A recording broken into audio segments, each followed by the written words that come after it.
From Lagos, the nation's commercial capital, this is the News at 10. Live from Channels Television. Reporting tonight, Millicent Walker.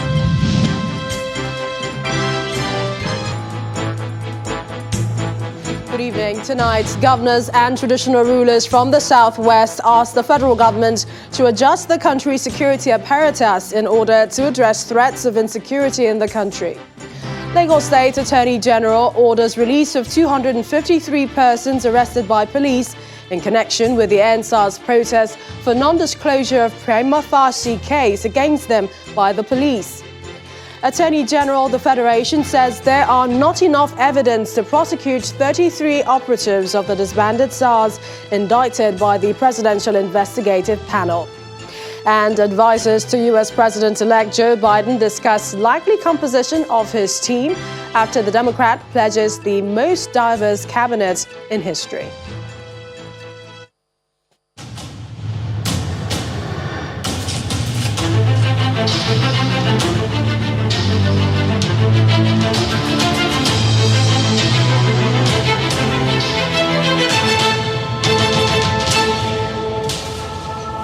Now, weeks after the nation was almost brought to its knees following protests over police brutality, the government has continued to find ways of healing the wound.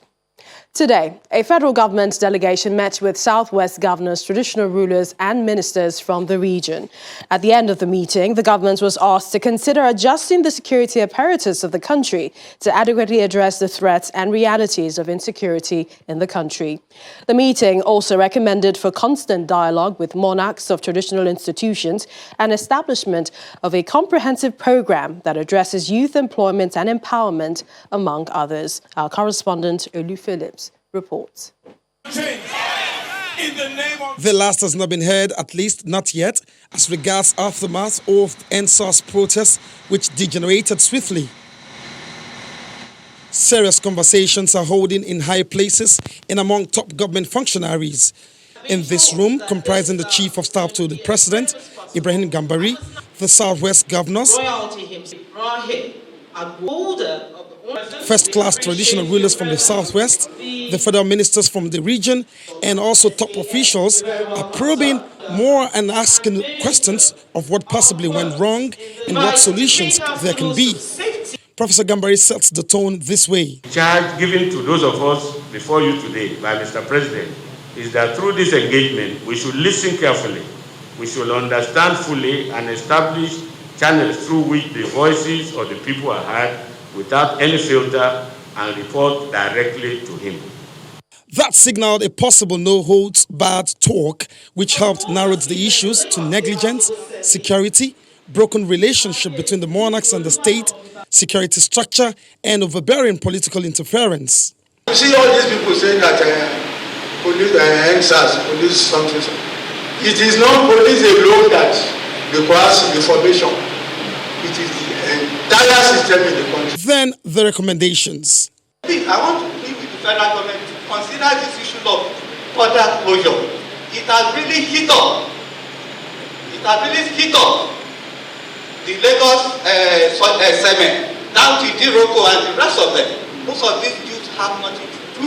And we have the Northeast Development Program, the Niger Delta, they have the Niger Delta Development Program. Now is the time to have a Southwest development agenda to revamp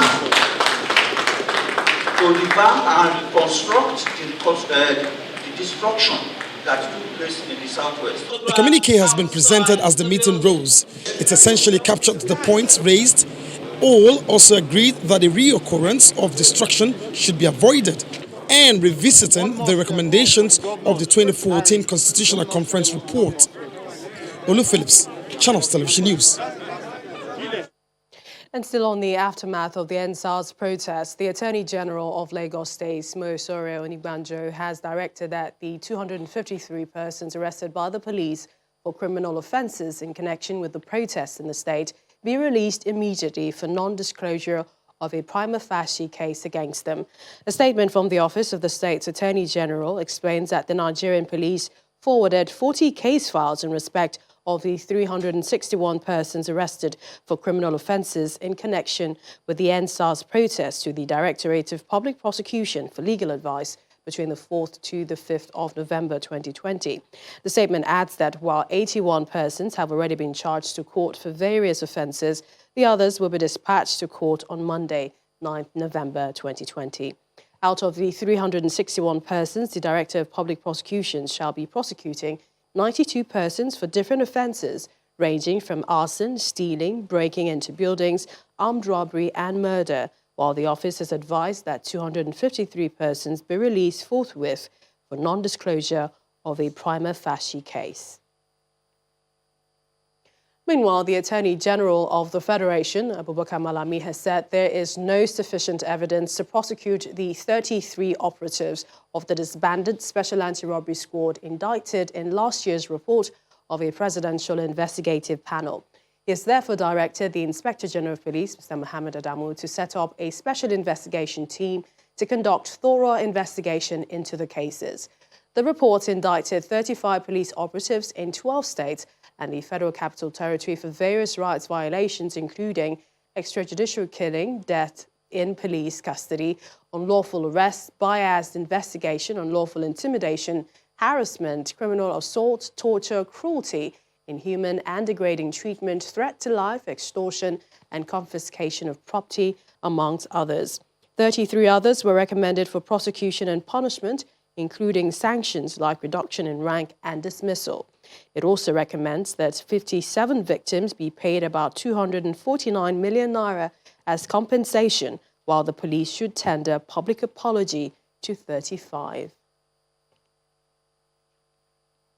And still on the protest, SocioEconomic Rights and Accountability Project, SERAP, and 365 concerned Nigerians have filed an application before the Federal High Court Abuja asking the court to reject a suit by a member of the All Progressives Congress APC, which seeks to shut down social media platform Twitter and prevent it from operating within the Nigerian cyberspace. Following endorsement by the Chief Executive Officer of Twitter, Jack Dorsey, for the NSAS campaign last month, a former presidential aspirant of the APC, Mr. Adamu Garba, filed a suit seeking to compel the Nigerian Communications Commission, NCC, to stop the operation of Twitter International Company in Nigeria.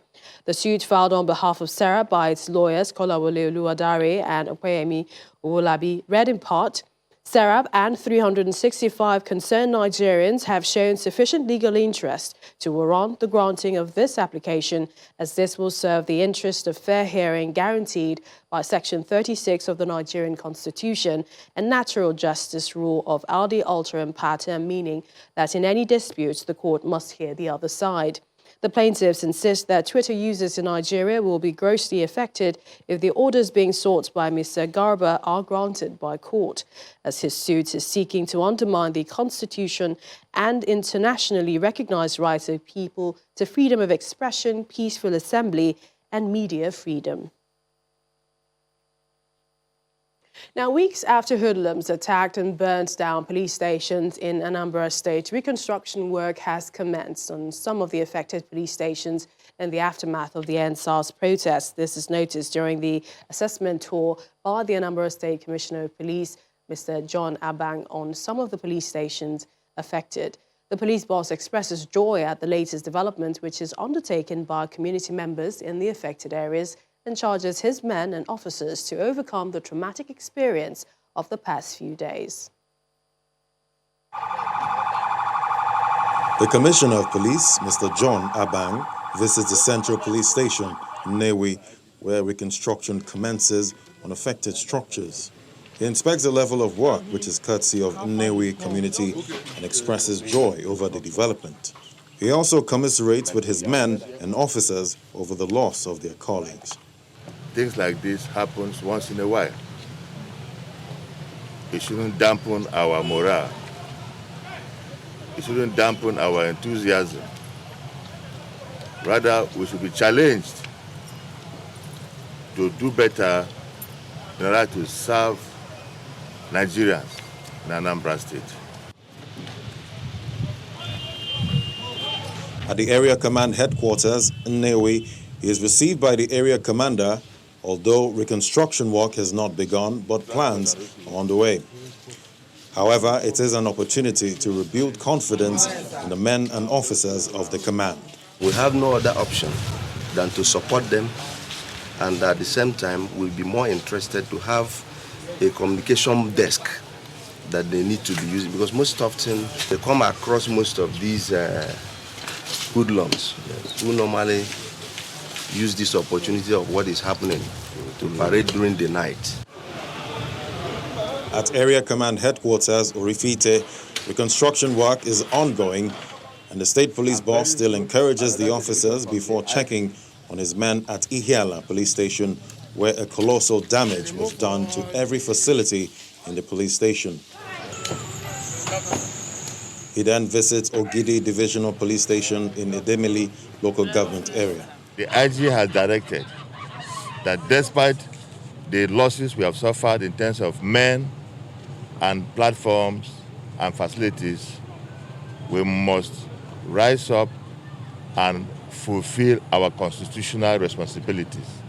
Rounding off at the police divisional headquarters, B Division Oka, the Commissioner of Police interacts with the men and officers of the division, and for once, smiles appear on their faces. The visit, no doubt, has enlivened their spirits, and it is time to work as never before.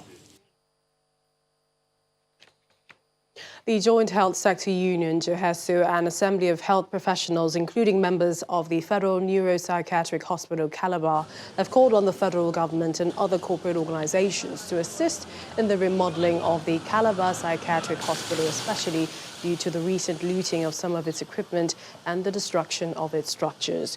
Speaking with journalists after inspecting some of the vandalized health facilities in the state, the chairman of the union, Mr. Daniel Odo, says urgent steps must be taken to improve the standard of services offered to patients, as well as improve working environments for members of staff. On behalf of our entire members of the union, we wish to express our profound displeasure over the invasion and unprovoked brigandage visited on the foremost mental health institution in Nigeria, penultimate Saturday, 24th October 2020. We see this rare opportunity to salute the courage, resilience, and sense of commitment to duty displayed by both the management team and members of staff who braved all odds to ensure that they render mental health services to our patients literally on top of rubbles. As we endure the excruciating pain and trauma of losing a century-old investment in mental health, we sincerely appeal to the Prime Minister of Health to dispatch a high-powered team to assess the essence of destruction and thereafter advise government on the way forward. We also appeal to relevant authorities to beef up security in our facility on a 24-hour basis to forestall a repeat of the dastardly act.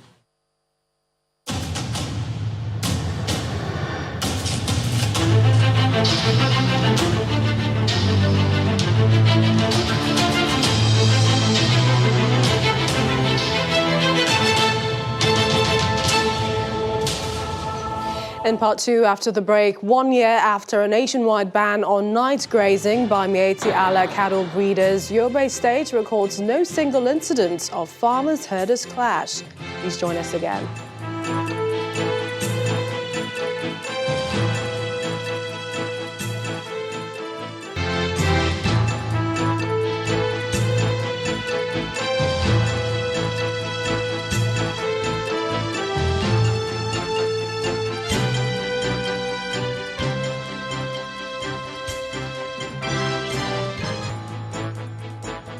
Welcome back. If you just joined us, you're watching the news at 10 live on Channels Television Lagos. A reminder of our top stories. Governors and traditional rulers from Southwest ask federal governments to adjust the country's security apparatus in order to address the threats of insecurity in the country. Lagos State Attorney General orders release of 253 persons arrested by police in connection with NSA's protest for non-disclosure of prima facie against them by the police.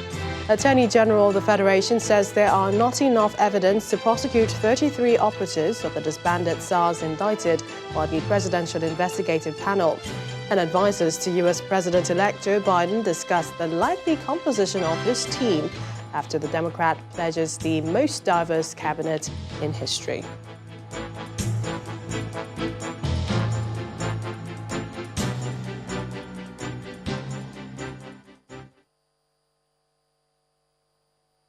Now, some governors of the Southeast and Apec Sociocultural Organization of the Igbo Ohaneze Ndigbo today met with River State Governor Nyesom Wike at the Government House, Port Harcourt. Although the agenda of the meeting could not be immediately ascertained, it may not be unconnected with the recent issues concerning the activities of the proscribed Indigenous People Organization of Biafra, IPOB, and Governor Wike's stand on the issue. Some of those who attended the meeting include Governors Dave Umahi of Ebonyi State, his Abia State counterpart, as well as the President General of Ohaneze Ndigbo, Chief John Nwodo.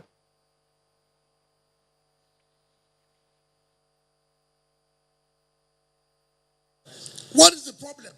Do we have problem? Do you have problem with the state government? No. If any of you have any problem, stand, rise now and say you have a problem with state government. But I will never allow criminals to operate in my state. I will not allow criminals to operate in my state. Nobody should give Igbo people a bad name. Igbos are very entrepreneurial. Igbos are very innovative. There cannot be Nigeria without Igbos. There cannot be Nigeria without Igbos. We have values for lives. We have values for properties. We feel so free with our host communities. I find it very funny where somebody is going to be claiming that part of Benue State must descend into his territory. Part of Rivers State must descend into his territory. What sort of madness is that? The federal government divided the state and said this place is Niger Delta. This place is this. Even if there is referendum, people must freely say where they want to belong to. You can't force them. No matter the history you have, you can't force people to belong to where you want them to belong. They want to belong to where they want to belong. Why I'm telling you this is that we should be wise not to support what is wrong. We have come today to reinforce a creation of God, a creation of affinity, of brotherhood, of cordiality between Ndigbo, and not just River State, but the entire Niger Delta region. We have the same issues confronting us in this country. We have the same attitude to the solution of these issues. And I have not seen a more active fighter for this than the governor of River State. And to security, several armed bandits have reportedly been killed in the Kuzo area of Kaduna State during a military air raid on that axis. According to the military spokesperson, the bandits met their Waterloo while attempting to move hundreds of rustled livestock through the area. Their progress was reportedly checked by the air component of Operation Thunderstrike. The Nigerian Air Force attack helicopter monitoring the area launched an attack on the bandits in an open patch along the east-west axis of the forest. 12 months after Fulani sociocultural group Mietiala Cattle Breeders Association of Nigeria banned night grazing across the country, the Nigeria Police Force says it has recorded 0 homicide between the crop farmers and nomadic herders in Yobe State. The Commissioner of Police in the state, Abubakar Sahabu, in an exclusive interview with Channels Television, explains that the ban on night grazing as well as regular meetings with both groups yielded significant results in mitigating the conflict.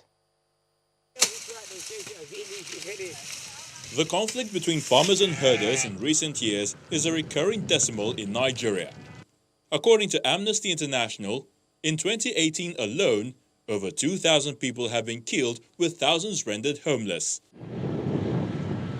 The Miyetti Allah Cattle Breeders Association, during its 2019 National Convention in Yobe State, banned night grazing as well as hawking by miners across the country. This is a decision that has been taken by the highest decision-making body of the association. So as it is taken here, it will go down the ladder, down to our members at the grassroots level. They will also be informed, they will also be sensitized against these three very important things. One is stopping night grazing, because we discover it's one of the things that is causing disaffection and trouble between the farmers and the pastoralists. And secondly, is allowing minors to go on grazing. Some in Kebi. The Nigeria police explains the move had no doubt helped in mitigating the conflicts between farmers and herders. The purpose of this is just to sensitize again, to enlighten them more, to make them understand that Yobe State, it is an agrarian state. We cannot wish that away. There must be farmers, there must be animal rearers, and also there must be fishermen. So this is the reality on the ground. Everybody must understand his own responsibility, his own duties, and his own limits. To support the effort, the Yobe State government also established Conflict Resolution Special Committee comprising crop farmers, herders, traditional leaders, and security personnel to help curb cases of conflicts in the state. To achieve the effect of the banning, it has to be through such discussions. It has to be through the meetings. You have to agree on certain things. So with this committee on ground, we have really achieved zero conflict between herdsmen and crop farmers in Yobe State. Both groups admit that major causes of the conflict are linked to night grazing, lack of proper cattle routes, as well as encroachment by crop farmers. The ban on night grazing has helped a lot. We have asked our wards to return home at least by 5 p.m. daily, but the impending challenge we are facing is lack of proper cattle routes. They have been taken over by crop farmers and also no security for our animals. Because of non-availability of farmlands, most farmers encroach and take over the grazing routes provided, and these are the major causes of the conflict. Also, thieves come over at night to steal away our farm produce on harvesting. With robust enlightenment programs on identification of proper grazing routes across the country, the farmers and herders say they are optimistic that the intermittent conflicts between them will be drastically reduced. Some more stories now. Commuters plying the busy Owerri-Onitsha Federal Highway have sent an SOS message to the federal government on the deplorable state of the road. They want the government to prioritize the rehabilitation on the road ahead of the Yuletide season. The commuters say the failed section of the road by Mbidi community in Oru West local government area of Imo State now caused them to spend longer hours on that road. Our correspondent Itope Kuti reports. About 2 weeks ago, this amateur video went viral on social media, showing the flooded state of the Owerri-Onitsha Expressway at Mbidi community in Oru West local government area of Imo State. According to reports, the video was taken during the thick of the rainy season in July and August this year, causing commuters to be stranded. A visit to the area a few months later shows the flood is now dried up, but there are warning signs it might get worse if any downpour occurs again. Commuters and indigents of the area are now appealing to the government to take advantage of the dry season and fix the road, while advising it to also construct proper drains, which has been the major cause of the road failure over time. The rain has come down a bit now, so I believe and we believe the road will be worked on very fast so that the problems can come down. We've really suffered. It's quite unfortunate because many governments have come and never addressed the issue. The issue is bringing a good engineer to look at the road so that the good irrigation will be built. However, the Federal Road Maintenance Agency FEMA says help is underway. According to the Imo State Field Office of the agency, the failed sections of the Owerri-Onitsha Federal Road has been captured in its post-COVID-19 intervention program, and work has already commenced at the Owerri end. The agency assured commuters that before the end of November, the expressway will be completely rehabilitated. The agency, however, appeals to residents of the area to desist from blocking the waterways around the road. As you can rightly see, work has started and we're mobilized on the road. From the 0 point of the road, we're moving down, and in no time, in about a couple of weeks, the road should be free. This is part of the program of the federal government to ensure enhanced movement of goods and people, as well as provide some sort of employment for locals living along this corridor. Due to several vehicles plying the Owerri-Onitsha road, it's become one of the busiest federal roads in the southeast, especially during the festive periods. Yet, if FEMA can rehabilitate the road in record time, travelers say they will have a smooth ride coming to the southeast for the Yuletide. Hydropower, Channels Television News. Nearly 1 month after President Buhari presented a 13.08 trillion naira 2021 budget to a joint session of the National Assembly, Parliament has begun holding budget defense sessions with heads of government agencies. This year's session has been marked by worries of inadequate funding for government agencies because of revenue shortfalls worsened by the coronavirus pandemic and its effect on oil prices. Here's more with our correspondent Linda Kibe.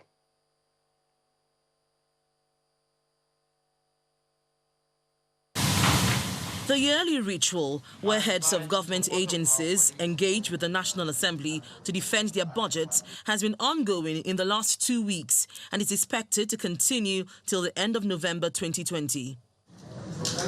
This year's budget defense sessions are similar to previous years. Heads of each agency presents the previous year's budget performance to the Oversighting Committee for scrutiny and then justifies the expenditure for the next financial year. A recurrent theme in the session so far are complaints of poor funding in the previous and subsequent financial years. We are grossly underfunded. I am being honest. We are being treated like any other MDA. Every ministry, department, and agency that you meet will tell you they haven't got the resources that they need. Why is it so? It is so because resources are simply short. Simply put, Nigeria has a dire problem of revenue shortages, and with a budget deficit of 5.2 trillion naira, there are concerns of the country's ability to fund the 2021 budgets. Deficit that we have is a difference of what we have available and our intention. So, like we said, if these deficits we have enough naira cover, our deficit will be reduced. And the only way to reduce it is for us to make collection. To ensure that the chairman, Senate Committee on Finance, maintains that one way of generating revenue is to reduce the cost of governance, while his colleague in the Public Accounts Committee advocates effective audit of the accounts of MDAs to block leakages. We need to reduce these agencies. And I'm of a strong opinion that if we bring it down from over 600 and something agencies to like 200 or 300 agencies, that will drastically reduce cost of governance by more than 30%. Now, on the issue of the revenue generating agencies, that is one way that we can cut down these leakages we have been seeing from all these revenue generating agencies. For those that are funded from the federal budget, if you have generated enough that can make you to stand on your own, I think it is better for us as a government to pull you out of the government funding so that you can stand if you really want to exist.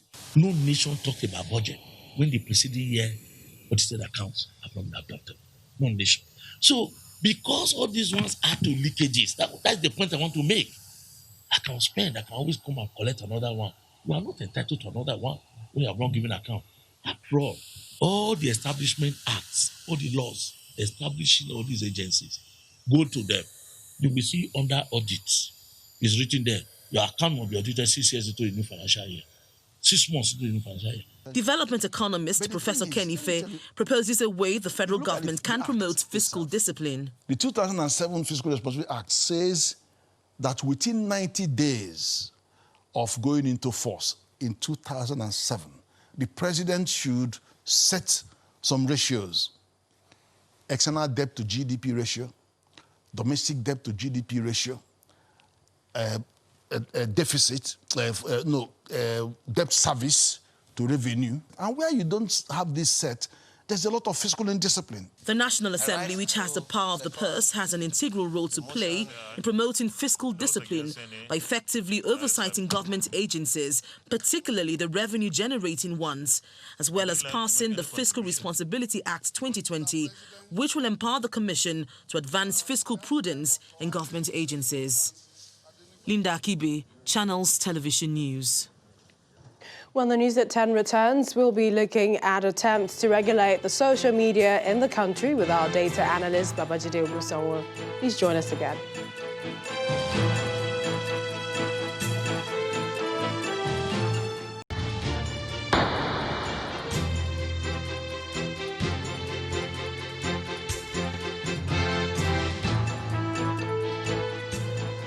The Ministry of Power has given assurances that the Manbula hydroelectric power project, set to deliver an additional 3,050 megawatts to the national grid, is on course. Conceived some 40 years ago, the project is a key component of the Presidential Power Initiative. Our correspondent Gloria Muzuke reports on the status of the project. Hydropower is the largest source of renewable electricity in the world. Nigeria, which houses dozens of hydropower dams which are potential energy supply sources, ironically remains hungry for power. Quite ambitiously, Nigeria initiated the Manbula hydropower project located in Taraba State since the 1970s to resolve the power drought. 11 administrations after, the $5.8 billion project, which has suffered through legal and financial wrangling, made a comeback in 2017 as approval was granted for its construction. The host community, they have all been contacted. They have all been well informed that, okay, Manbula hydroelectric power project is a reality. And the government is actually seeking their cooperation. So they are all looking forward to it. When the enumeration is done, it will now be followed by the proper compensation of the community persons that will be affected. Now, when that is done, it will now pave way for the pre-commencement activity. The significant benefits of the 3,050 megawatts hydropower project to the national grid and, by extension, the Nigerian economy should ordinarily incentivize proper financing, cooperation by all, as well as due diligence by the government. But evidently there are still hurdles. Appropriation 2021 in terms of the legislators found reasons to believe that the executive is unserious about the Manbula power project. We have seen from the budgets, there is nothing in the budget that concerns Manbula project. For me, I don't see commitment on the part of the government on this particular project. We have proposed 100 billion naira for Manbula, and we have sent it to the Ministry of Finance. What happened, we don't know. And then when the budget came back, there was no takeover for Manbula. The Ministry of Power didn't have Manbula in their submission. It is because they didn't provide it. We do not provide the programs that go into the budget for the ministries. That's their responsibility. It appears there is a lack of unanimity between the executive and the legislative over the Manbula project. But Mr. Mohammed tells me that the Ministry of Power remains undeterred. There is some kind of gap, all right, regarding the budgetary provision for the project. As I speak to you right now, that miscommunication, that link is being resolved between the Ministry of Power and the Ministry of Finance, and also the National Assembly.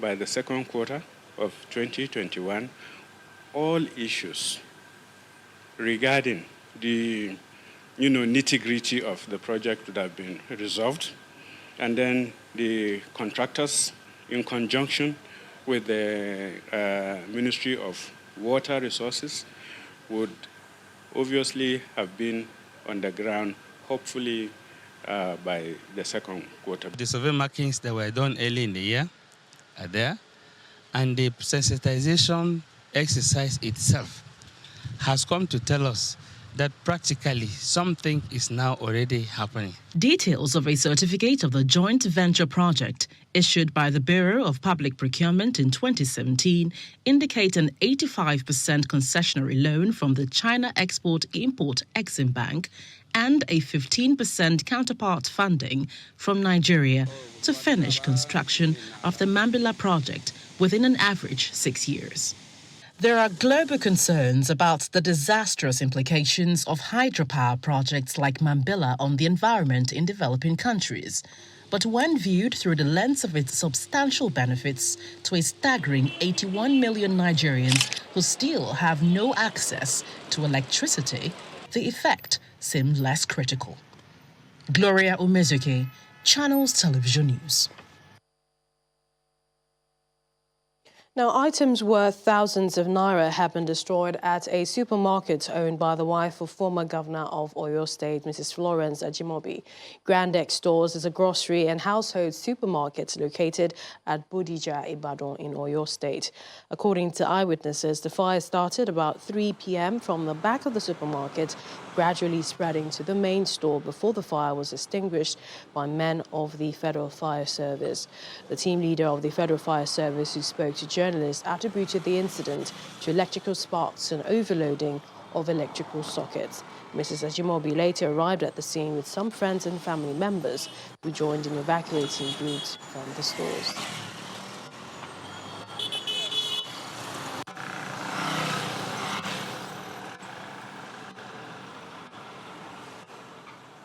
Meanwhile, an early morning inferno has destroyed property worth millions of naira in Akure, the Ondo State capital. The fire incident, which affected about 15 shops in Ijomu area of the town, started around 4 o'clock in the morning. A variety of goods such as drugs, consumables, assorted drinks, textile materials, leather goods, as well as electronics were lost in the inferno.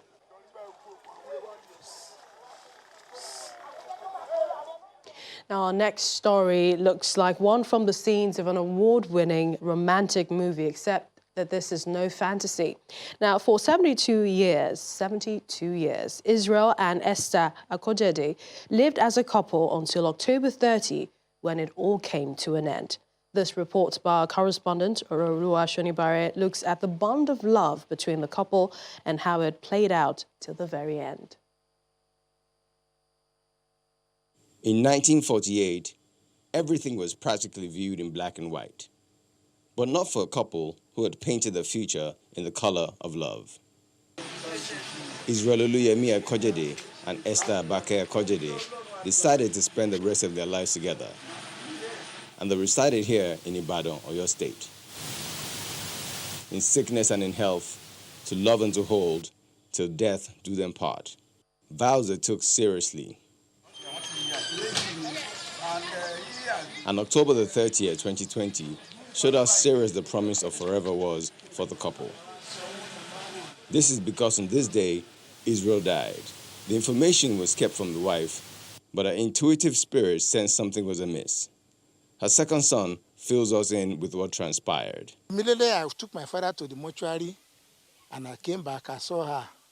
Why are you breathing like this? Don't worry. The Lord is with you. I said, amen. I'm going now I want to go and do flex for my father. I said, okay, don't worry. Just go and come back. I said, thank you, ma. It was at that place where I went to place the flex for my father. My wife was calling me that, please come home, oh, daddy, come home. I said, what is happening? He said, come and look at my mom. What happened to my mom? I spoke with her this morning, even before I left home. I said, I don't know. So when I got home, I just said that my mother has gone. Going down memory lane, the first son recounts his father's humble beginnings and the upbringing passed down. Daddy was a farmer initially in those days in a village called Aribaju. But later on, he moved to Ibadan and became a washerman. And by 1958, he changed his career to carpentry. Mommy was the trader all through. Neighbors in Ibadan also have fond memories of the couple. They are too good. they are too good. When we want to do any project, as a treasurer, it's me they will call. Papa, Mama will say, okay, that's very good. Just make sure you do your own part faithfully. Before we came here, I and my husband, we met them here. So as we are coming here, we'll be meeting them, they will pray for us, advise us about life. Especially they are talking to us about our children, that we should be training them. Let them give them a good sound and education. As the family gather at the home where the couple spent the last days in Abuja and Ogun State, it is not so much to grieve, but to celebrate a life well spent in love. To the very end. Orolu Ashonibare, Channels Television News. Such a bittersweet story. Well, to other discussion right now. Did you know that with one click, you can actually spread true or false information to millions? Well, not only has fake news influenced the results of elections, it has shaped public opinion. Now, fake news needs to be stopped without hurting freedom of speech and also ethical journalism. But the question is how? Babaji Ogusanwo, information consultant, is here to share research facts on social media regulation. Glad to have you join us on the News at 10. Great to be here. It's a shock that 72 years and died on the same day. Remarkable. It's a bigger shock that they didn't write that book, How to Stay Married. For that number of years. 72 years. That will have been a big sell on social media. All right, so talking about social media, I want to begin from, that's before we get to the regulation. Is there any evidence that it played a significant role in the U.S. elections 2020? Oh, that's a lot. There's good news and bad news from the U.S. elections. Even in Nigeria, good and bad news. The bad news is that we now are seeing an infodemic, a rise of infodemic in Nigeria. The good news is we see a decline in the COVID-19 pandemic. But regarding the U.S. elections, what we are seeing regarding social media and what exactly is going on is what is called competing truths. Now, I'll give an example of what competing truths is regarding the social media and the U.S. election.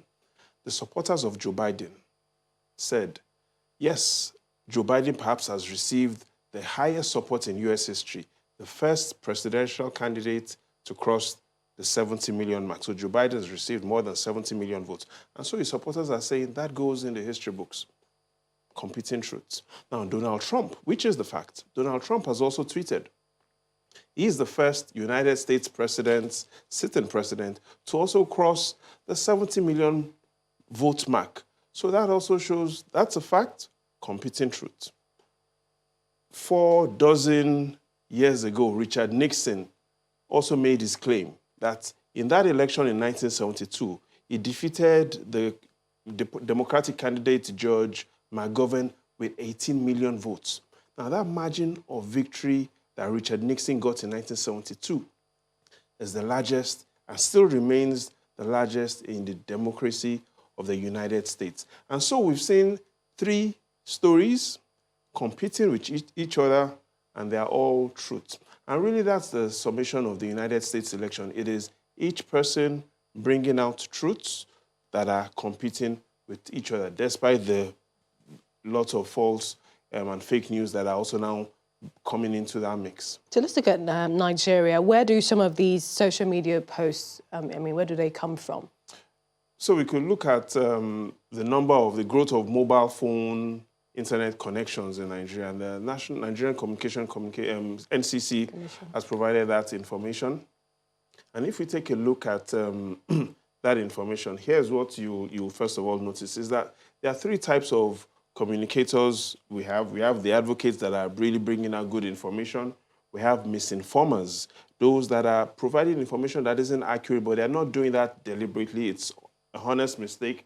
And then we have misleaders, those that are deliberating, putting out a lot of false information. And so clearly, among all the 136 million Nigerians that are connected to the internet with their mobile phones, those are the 3 categories. Those that are advocating, those that are misinforming, and those that are misleading.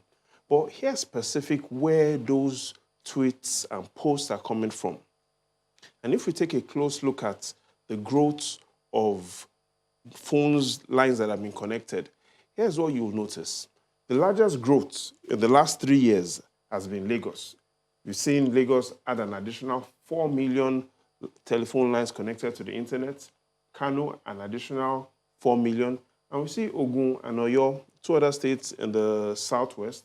In the north, we see Kano, we see Kaduna, we see Katsina. In the south, Rivers and Delta, and in the southeast, Anambra. So these are the top 10 states that account for half of all mobile phones that are connected to the internet in Nigeria. And these are the same 10 states that have seen the highest growth rate in internet connectivity. So are we seeing spread of fake news related to higher internet penetration? Yeah, so the evidence shows that compared to 3 years ago, there's higher internet penetration. But what we now need to do as consumers, and even though the government is trying to find, and everybody's concerned about regulating the fake news, is to first of all look at it from the regional perspective.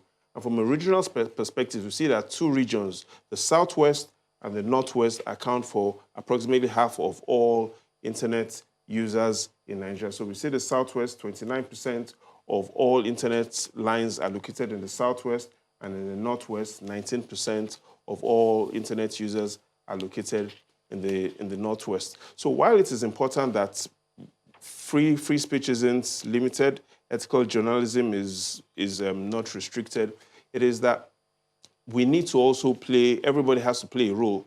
You know what Ronald Reagan said, trust but verify. Earlier this week, we saw that information that was out that the Americans came to pick up a citizen from Nigeria. But that was fake news. The real news, as reported by the United States mission, showed that the kidnapping happened in Niger, not Nigeria. And then the victim came into Nigeria, and with the partnership of Nigeria's intelligence officials, the rescue operation was carried out. So the intelligence shows that it was a partnership between Nigeria and the United States. That is the truth. Thank you so much. News. I wish we had more time. Remember, Thank you for joining us. Trust, but verify. Awajide Ogunsowe, data information consultant. Thank you for joining us on News at 10.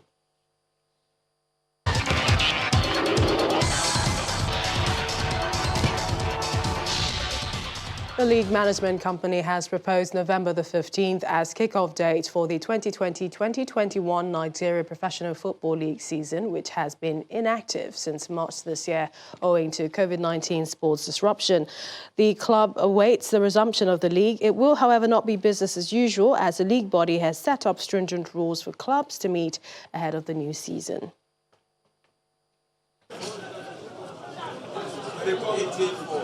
It's been 9 months fans and league enthusiasts have been to stadiums to catch a glimpse of NPFL games across the country, no thanks to COVID-19.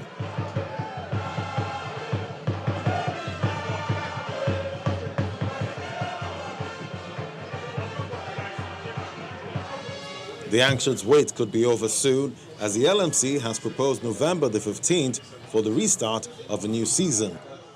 Although fans will not be allowed to stadiums, the league body is setting modalities to have a robust league.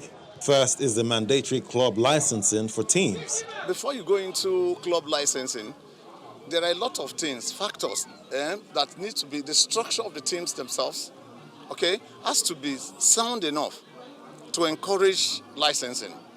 Because when you say you are going wholeheartedly into club licensing, it creates a professional environment, But when you look at the structure of the average Nigerian team, does it fit into a structure that can sustain the licensing? These are questions you must need to, to answer first. The LMC has so far approved 13 stadiums to host games. The stadiums in Lagos, Uyo, Benin City, Asaba, Port Harcourt, Bauchi, Gombe, Makadi, Aba, and Kaduna are among the ones given the nod to host matches. Another 11 were recommended for varying degrees of upgrade and repair works before they can be certified. I think if we have a friendly environment to play football, the player will be free. They will play without a fear, because that is the only way you can see the best from the players, when they are playing without fear. So when you are going to a match, you will look around yourself, you see that you are not safe. So psychologically, it will affect the players. For LMC now to take that very bold step to reduce the number of the stadium that are going to be used. They make sure every stadium that are going to be used now meet the standard, security-wise and pitch-wise. I think it's a very bold step for our league. As the proposed date draws near, the LMC will be keen to see how clubs whose preferred grounds have been recommended for upgrade would be carried out.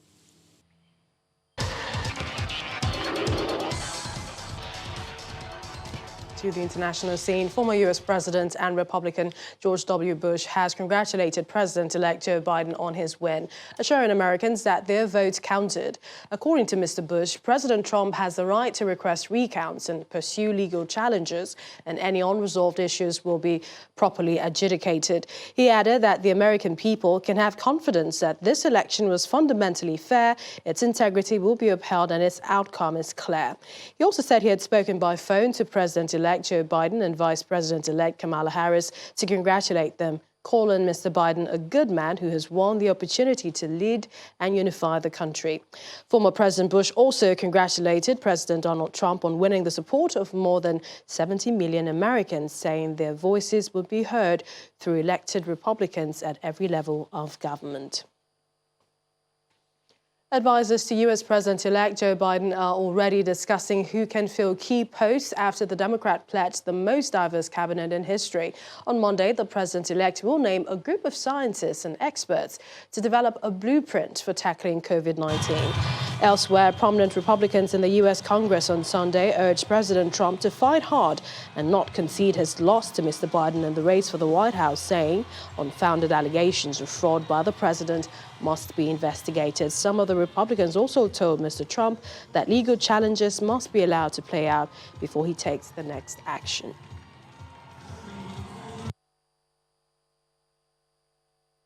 I'm humbled by the trust and confidence you've placed in me. I pledge to be a president who seeks not to divide, but unify, who doesn't see red states and blue states, only sees the United States. And work with all my heart, with the confidence of the whole people, to win the confidence of all of you. And for that is what America, I believe, is about. It's about people. And that's what our administration will be all about. I sought this office to restore the soul of America, to rebuild the backbone of this nation, the middle class, and to make America respected around the world again, and to unite us here at home. It's the honor of my lifetime that so many millions of Americans have voted for that vision. And now, the work of making that vision is real. It's a task, the task of our time. I mean it, especially those moments, and especially for those moments when this campaign was at its lowest ebb. The African-American community stood up again for me. You've always had my back, and I'll have yours. U.S. President-elect Joe Biden. And the main news again, governors and traditional rulers from the Southwest region today asked the federal government to adjust the country's security apparatus to address threats of insecurity in the country. This formed part of the recommendations after the group met with the federal government's delegation in the aftermath of the recent EndSARS protests in the country. That's News at 10 tonight. Thank you for watching. I'm Millicent Walker. Have a good night.